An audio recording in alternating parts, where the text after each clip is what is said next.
He burned alive before the galaxy.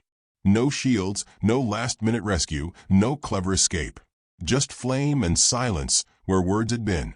The decision of the council had been swift, their judgment absolute, and the execution public, carried on every channel from the silver domes of Core Prime to the dust markets on Forgotten Rim worlds. The humans had sent a diplomat in good faith.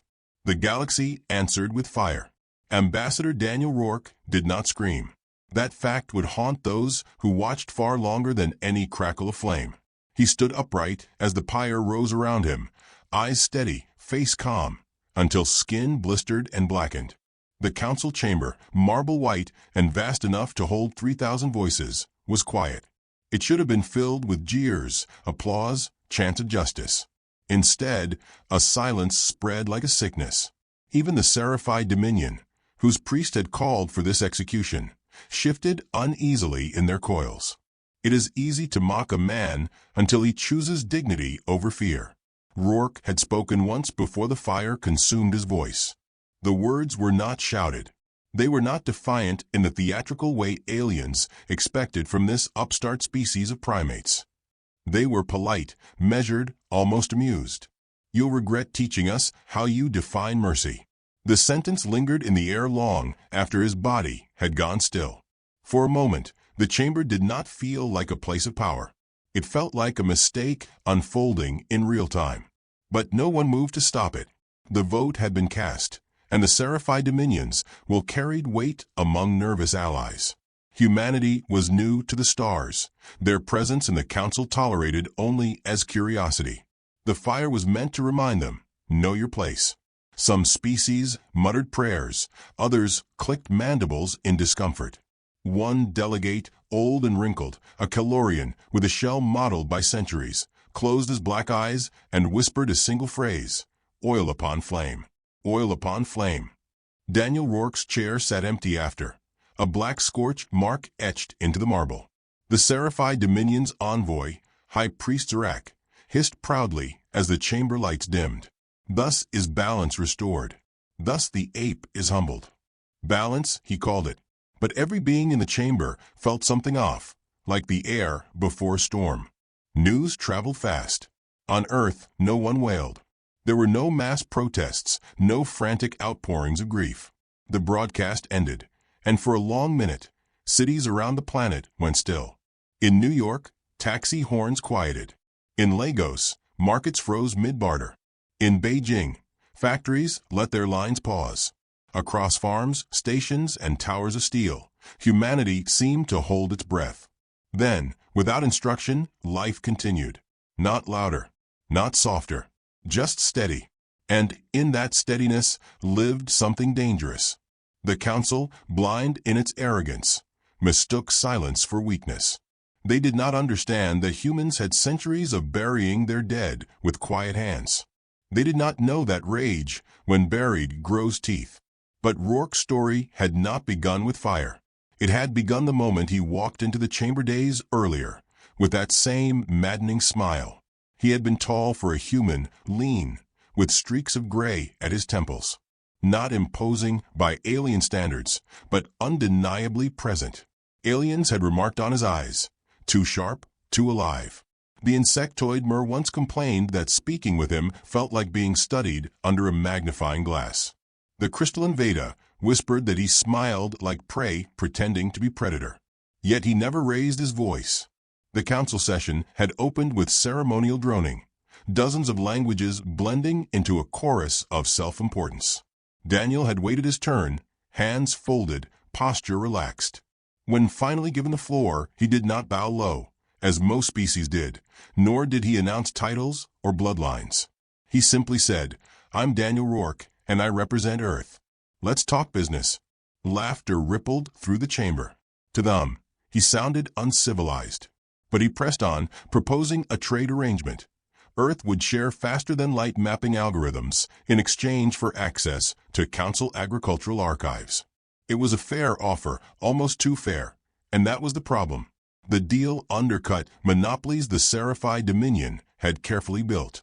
Zarak had risen, scales gleaming, and denounced him. You bring scraps from your primitive fire world and demand the council's granaries? Insolence. Daniel only smiled. We do like to eat. And we do like to share. You should try our cornbread. Some delegates chuckled nervously, unsure if he was mocking or sincere.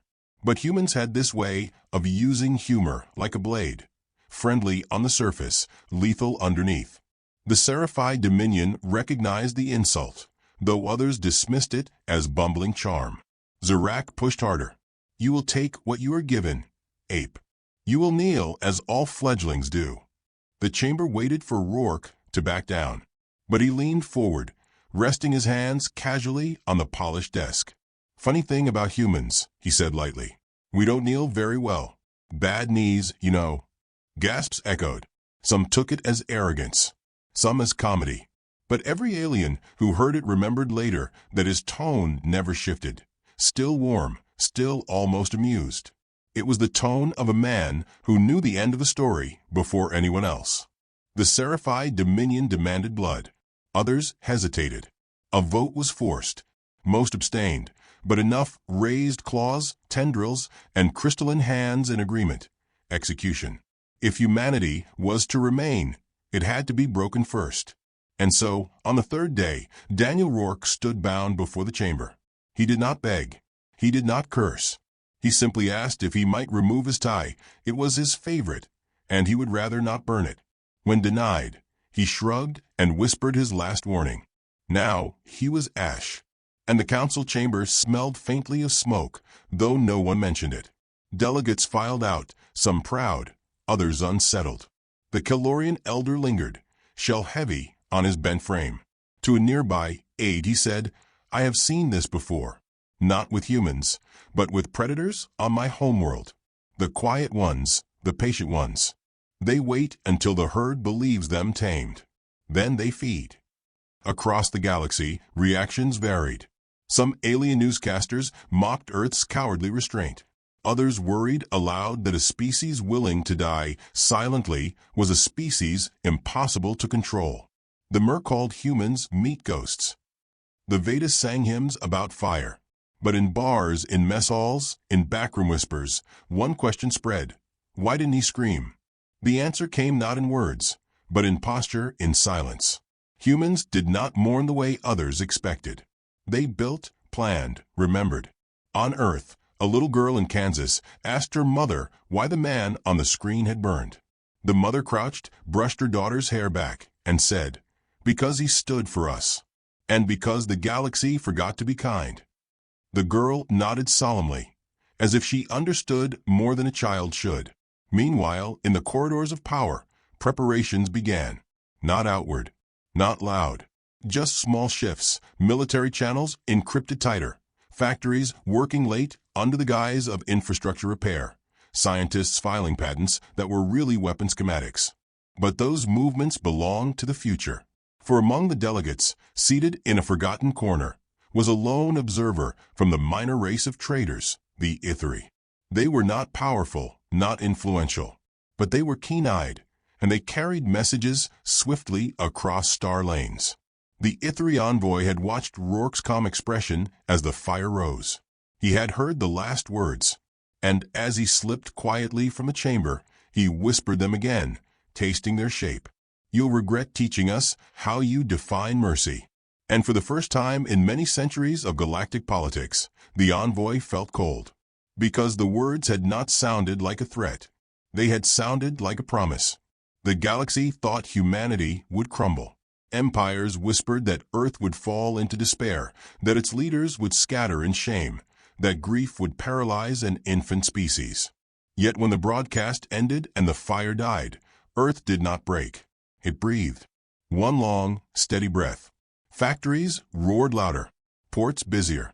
Radios filled not with sorrow, but with the unremarkable sound of life. And, under that quiet rhythm, something moved. The United Nations convened on the 73rd floor of the Heliospire in Geneva. The room overlooked a lake, serene and still, but the faces gathered around the table were grave. Delegates had flown in from every continent, yet they spoke little. It was not a time for speeches. It was a time for listening. At the head of the table sat a woman who looked more like a kindly grandmother than the architect of vengeance. General Helena Briggs had white hair coiled neatly at the back of her head, lines of age at the corners of her eyes, and a shawl around her shoulders that smelled faintly of lavender. To the untrained eye she was gentle, almost frail, but her gaze carried the weight of battlefields and decades of patience. She tapped one finger softly against the table, the only sound in the room. "They lit a man on fire," she said at last, voice calm, steady, almost conversational. "So be it. Let us show them the heat of a sun." No applause followed, no roar of agreement. The words did not need it. Every leader understood. They had sent a diplomat. They had received dash. What followed would not be speeches or condemnations. It would be memory turned into steel. Briggs did not speak of vengeance in grand terms. She spoke of logistics, of patterns, of the human way of waging war not with noise, but with mathematics. "We will not strike yet," she said, pouring herself tea. "They expect rage. They will watch for it. Let them laugh at us first. Let them believe our grief makes us weak." Some shifted uneasily. "And if they strike again?" one asked. Briggs stirred her tea, eyes never leaving the steam. "Then they will discover we were ready before they finished lighting the match." In the weeks that followed, humanity smiled. The council saw condolence notes arrive from Earth, written in flowery language about peace and cooperation. They saw shipments of cultural exports, old Earth music, cartons of roasted coffee beans, even entire crates of paperbacks, flood alien markets. Humans flooded channels with sitcoms and jazz and baseball broadcasts, as if nothing had happened. It was absurd. It was humiliating. It was above all deliberate. Alien commentators mocked this strange display. "They weep through laughter," one snorted. "They sing while they grieve. A ridiculous people." Others scoffed at the flood of cultural noise. "They bury us under jokes and food." How typical of primates. But beneath the chatter, freighters disappeared from standard lanes. Soldiers went silent from public feeds. Factories reported infrastructure upgrades, while smoke thickened above them. In the oceans, submarines slipped away and did not return to port. Outwardly, Earth radiated smiles. Inwardly, it sharpened its teeth. On the galactic stage, confusion spread. Some species began to wonder. The Calorian elder, whose shell carried centuries of scars, gave a warning to anyone who would listen. "Stillness is not peace," he rasped. "The predator crouches before it leaps. Do not mistake silence for surrender." Most dismissed him as senile. Helena Briggs, meanwhile, moved pieces across a chessboard in a bunker beneath Geneva. The board was not made of wood or ivory, but of steel maps lit with holograms, each piece a fleet, a regiment, a line of supply. She rarely raised her voice, preferring to speak with the same grandmotherly calm that had unnerved officers her entire career. When asked how she could plan the annihilation of entire fleets while sipping tea, she would smile and say, "Because one does not need to shout to be certain." Her closest staff knew her methods well. She demanded efficiency, not bravado. She insisted on jokes at the table, claiming humor sharpened the mind. Soldiers who worked under her spoke of how she laughed softly at their stories, even as her eyes calculated death tolls with merciless accuracy. To Helena, kindness and cruelty were not opposites. They were tools. Rumors began to swirl among alien observers stationed on Earth. They watched factories work through nights, watched launch pads blaze with new craft. They tried to warn their governments, but were told humans were simply overcompensating with busywork. The Seraphi Dominion laughed the loudest. "Let the apes scurry. We burned their envoy, and they answer with music and bread." In taverns on alien worlds, the mockery grew. "Humans hide behind their food," barked one mer soldier. Another added, "They drown grief with humor. What warriors fear laughter." Yet in the corner, a Ithri trader whispered, "You fear them because they do not fear you." The others hushed him, but his words lingered like a splinter. Earth's silence began to crack, not in anger, but in subtle hints. A star freighter was found drifting, its cargo intact, but its Seraphi escort ships missing. Patrols vanished along the fringe of council space. probes reported distortions in common travel corridors, and one Mer destroyer investigating never returned. Yet still, humanity sent jazz records and messages of goodwill. Inside the heliospire, Helena Briggs smiled at her staff. "Let them laugh louder," she said. "Each chuckle is another step closer to their own panic." She laid out a plan so quietly that even those present shivered. The galaxies had never fought a war with humans. They had assumed war to be noise, destruction, screaming. Helena defined it differently. "War," she told them, "is patience applied with teeth." What unsettled her officers most was not her ruthlessness, but her warmth. After ordering the repositioning of fleets to trap an unsuspecting convoy, she leaned back, asked a young lieutenant about his daughter, and listened with genuine interest. She meant every word. But when the conversation ended, she returned seamlessly to lines of annihilation. Humanity's paradox lived in her, the ability to cradle and to crush without breaking stride. The council debated humanity's behavior endlessly. Some species began to suspect. "They are waiting," said one. "For what?" asked another. No answer satisfied. The Seraphi Dominion demanded further humiliation. "Force them to kneel, or they will rise again." But others hesitated. A seed of fear had taken root.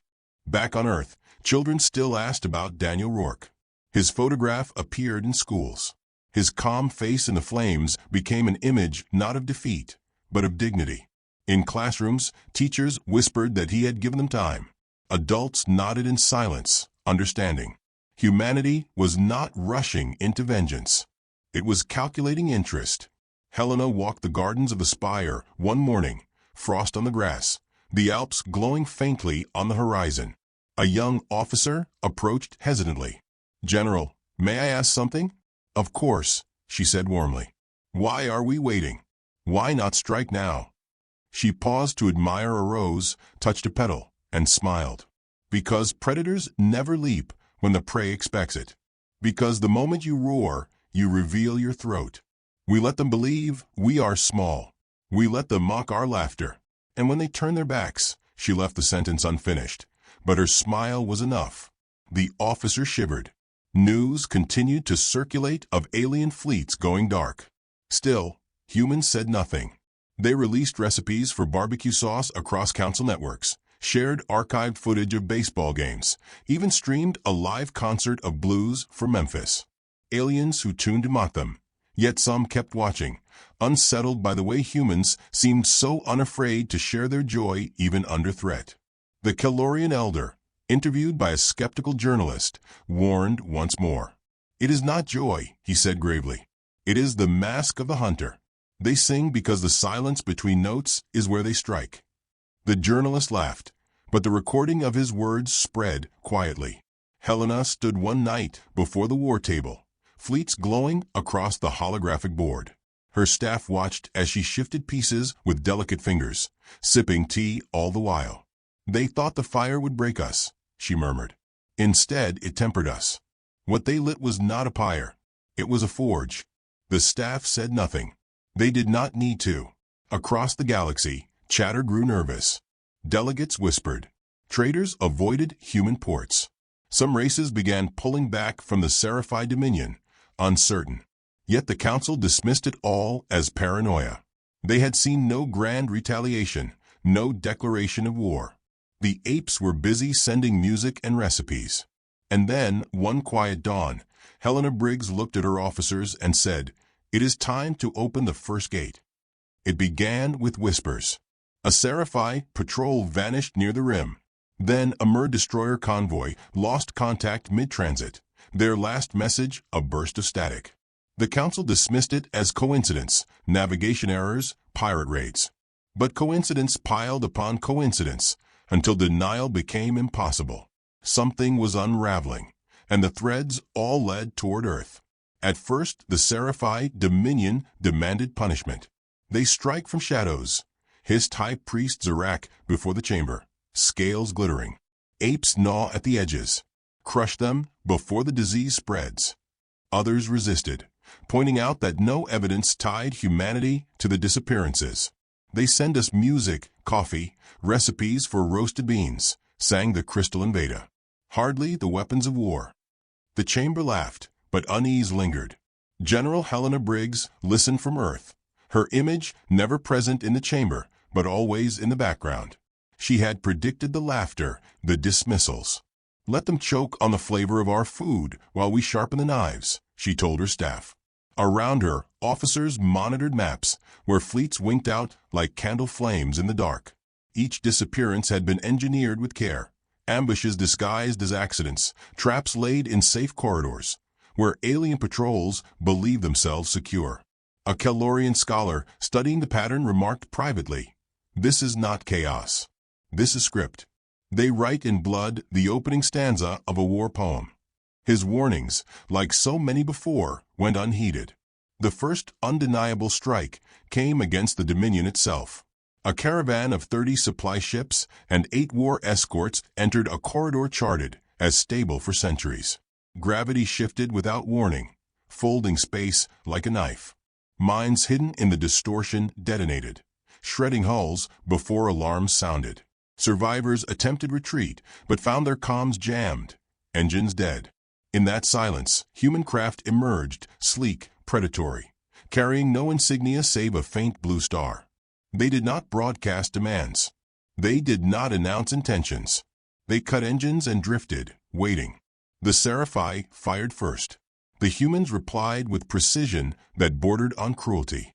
Lasers severed engines without destroying hulls, disabling but not annihilating. Marines boarded in silence, cutting through doors with tools that glowed white. The Seraphi expected bloodlust. They found instead humans moving like surgeons, killing only when resistance demanded. One survivor later whispered to the council, trembling, "They fight as though death is breakfast." The message spread faster than any broadcast. Humans had sprung their trap, and the galaxy had walked willingly into it. Helena Briggs stood over her war table as reports streamed in. She did not smile at victory, nor did she boast. She simply shifted a token from one sector to another, her movements calm. "The trap closes," she murmured, "and still they believe it is only coincidence." Her staff looked at her with awe and fear. One young officer asked, "How far do we go, General?" She paused, eyes soft, voice warm. "As far as they force us. Never further. Remember that restraint is our sharpest blade. We do not slaughter, we prune." Then, after a sip of tea, she added, "But sometimes pruning requires fire." Alien leaders demanded explanations. Humanity offered condolences and jokes. "Terrible tragedy about those patrols," one ambassador said in a council broadcast, shaking his head. "Space is dangerous. Have you considered better seatbelts?" The line went viral across alien networks. Some laughed at the absurdity. Others heard the threat hidden beneath. The Seraphi Dominion fumed. "They mock us. They dance upon the graves of our fleets." The council remained divided. Fear crept like mold through their ranks. If the apes were truly responsible, they were cleverer than expected. If they were not, then someone else wielded power none could see. Either way, the galaxy trembled. The disappearances grew bolder. Council supply lines frayed. Convoys rerouted. Yet no path was safe. Human drones disguised as debris drifted in shipping lanes, waiting to ignite. Merchant captains spoke of hearing laughter in the static before systems died. It was myth, surely, but myths mattered. Fear mattered. Within the council chamber, arguments turned violent. Fists, tendrils, and claws struck desks as delegates screamed. Appeasement. Extermination. Negotiation. No consensus came. The chamber that once prided itself on order became theater for panic.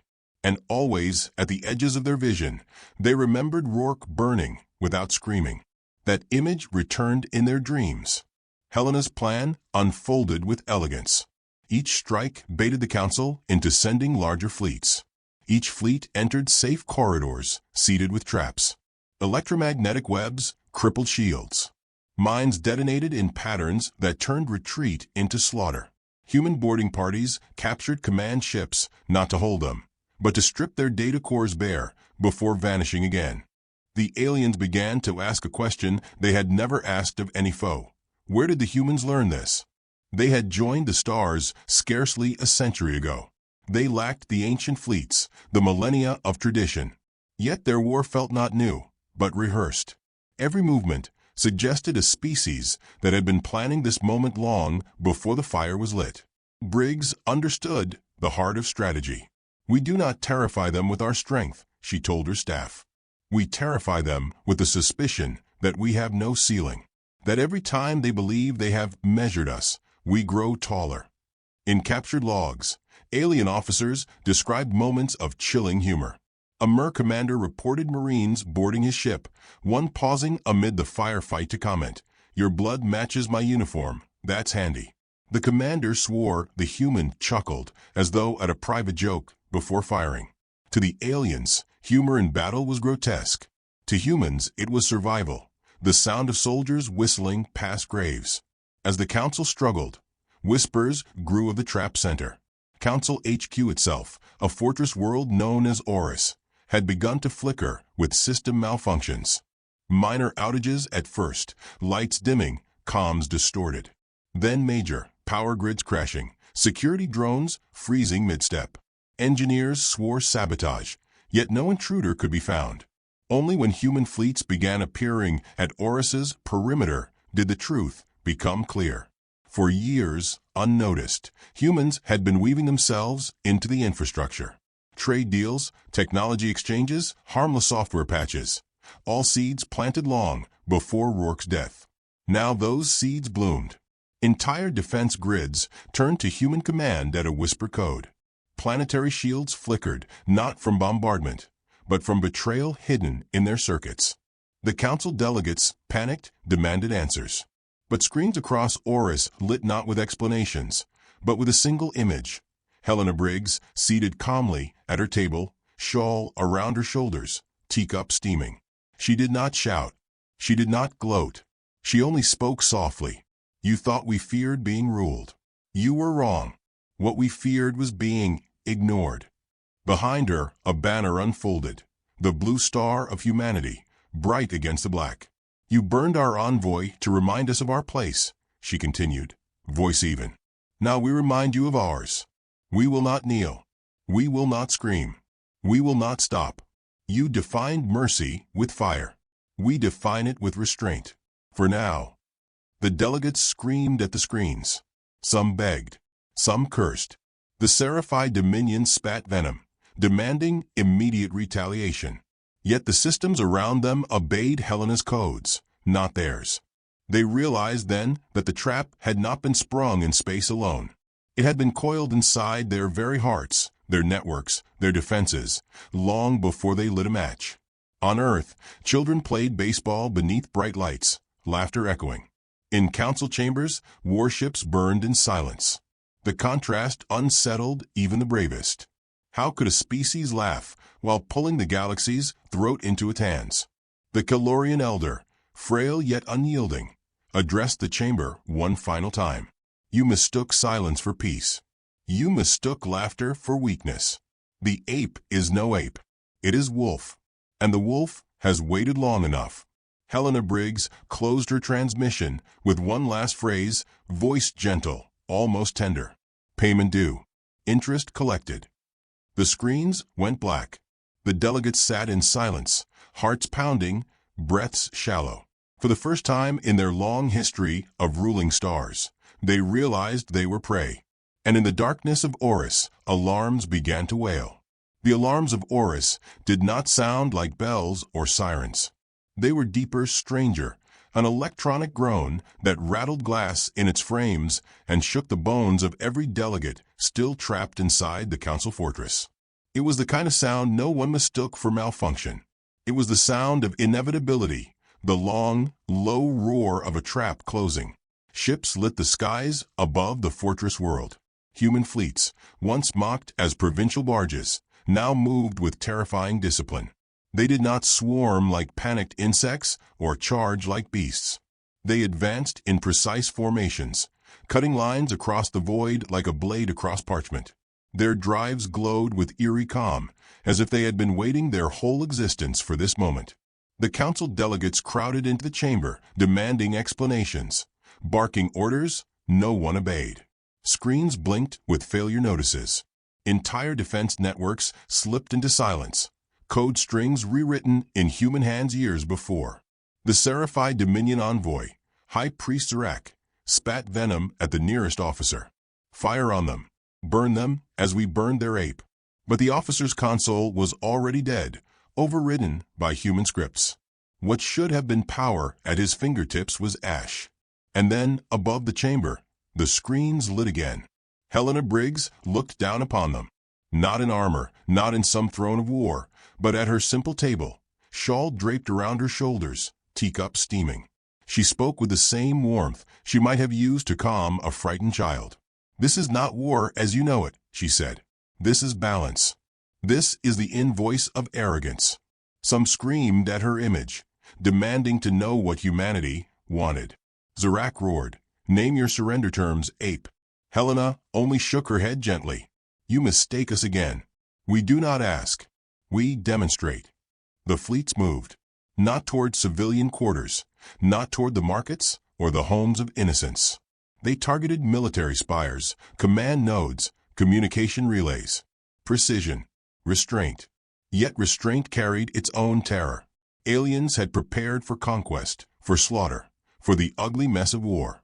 They had not prepared for humanity's quiet cruelty, burning the roots while leaving the leaves untouched, dismantling power with surgical patience. One by one, the Dominion's capital fleets fell silent. Not annihilated in fire, but crippled, engines cut, shields drained, comms dead. Humans boarded them, stripped command cores, and left them adrift. To the galaxy watching, it was worse than death. It was humiliation. In the chamber, the Calorian elder raised his heavy head. His voice cracked with age, yet carried farther than the roars of others. "Do you not see? They mirror what we did to their envoy. We bound him, stripped him of defense, and lit him before all. Now they bind us, strip us, and light our shame upon the stars. They are not new to cruelty. They are new to opportunity." Zarak hissed back, "Lies. They cannot sustain this. They are but one world." Helena's voice cut through, almost amused. "One world? No. One people. And one people, united, can be more dangerous than all your empires fractured by pride." On Earth, crowds gathered not in riots, but in vigils. Screens in cities glowed with live feeds of fleets moving through blackness, calm as sharks. Children held candles. Parents held their hands. There were no chants of hate, only a quiet unity. Humanity was not celebrating vengeance. It was observing justice, and that difference unnerved every alien watching. The strikes continued.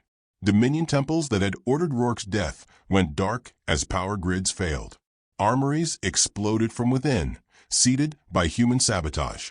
Alien generals reported their fleets unable to move, their soldiers unable to fire, their networks whispering only one repeated phrase: "Mercy is over." Within captured ships, aliens trembled as human marines stalked their halls. These were not berserkers. They were quiet, efficient, eyes sharp. One Seraphi officer begged for his life, insisting humans were savages with no code. The Marine lowered his weapon and let him live. The officer later confessed in horror. It was worse than execution. They had the power, but chose restraint. That restraint made them gods. Humor threaded through the blood. One human soldier, patching a blast wound on an alien prisoner, grinned and said, "Don't worry. We don't bill for first aid, yet." To aliens, the joke was incomprehensible, monstrous. To humans, it was survival through laughter, a reminder that even in fire, they remained themselves. Briggs orchestrated it all with the patience of a gardener. She struck where roots grew, cut where infection spread, and spared what could still bloom. Her staff marveled at her composure. After ordering the annihilation of a Dominion command hub, she turned and asked an aide about his mother's health. The aide, pale with awe, stammered that she was well. Helena nodded. "Good. Let her know this will be over soon." But the restraint had limits. For Helena carried one truth. Without a final blow, The council would always rise again. She saved it for the Dominion capital itself. Zarak and his priests had hidden within the great spire of Karos, their homeworld sanctum. Shields, reinforced tenfold, pulsed above them. The council watched, certain humanity would finally exhaust itself against such defenses. Instead, human fleets halted. They did not fire. They broadcast one final message. Helena's voice, soft and almost tender, reached across the void. You taught us how you define mercy. Now we show you how we define ending. Then Karos went dark. Not with fire, not with bombardment, but with silence. Every grid, every engine, every temple light shut off in the same breath. Human codes had rooted deep into Dominion veins, waiting for a single phrase to bloom. Entire cities powered down. No explosions, no screams, just the sound of existence unspooled.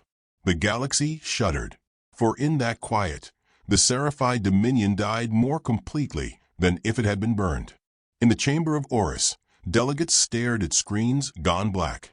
Zarak pounded the desk with his coils, shrieking, "No, you cannot do this. You have no right." Helena's face appeared one final time. Her eyes carried no hate, only certainty. You had your right when you lit a man alive. We carry ours now. The Calorian elder closed his eyes, whispering what no one else dared admit. It is over. The wolf does not bark. The wolf does not roar. The wolf simply feeds. Words spread faster than light. Civilizations that had mocked humans rushed to send envoys, not to demand, but to plead. Some begged for alliance, some for mercy. Humanity answered not with conquest, but with silence. They had made their point. The galaxy would never mistake them again. On Earth, children slept soundly under skies free of fear.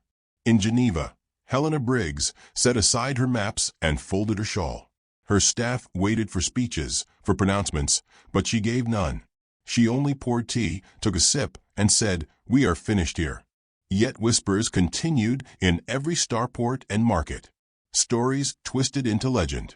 They said humans laughed while fleets burned.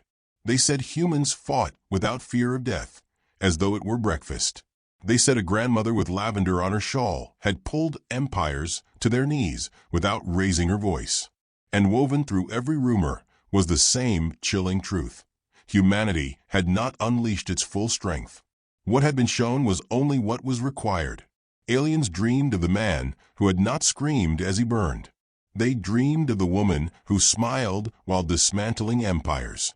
They woke in terror, realizing humanity had revealed only a sliver of its face. The rest remained hidden, waiting, patient. The Calorian elder wrote one final record before retreating to exile. His words would survive long after his shell crumbled to dust. They smile like neighbors. They fight like gods. And gods, once awakened, do not sleep again. Above Horus, human fleets turned and slipped back into the void, silent and unstoppable. They left no declaration, no treaty, no anthem. Only memory, only fear, only respect etched into every eye that had seen the move. In Geneva, Helena Briggs walked alone to her window, looking out across the still lake. She thought of Daniel Rourke, of his calm in the flames, of the dignity that had given her time. She whispered to the empty room, "We did not roar, Daniel. We did not scream. We did what you asked. We showed the mercy in the only way we could."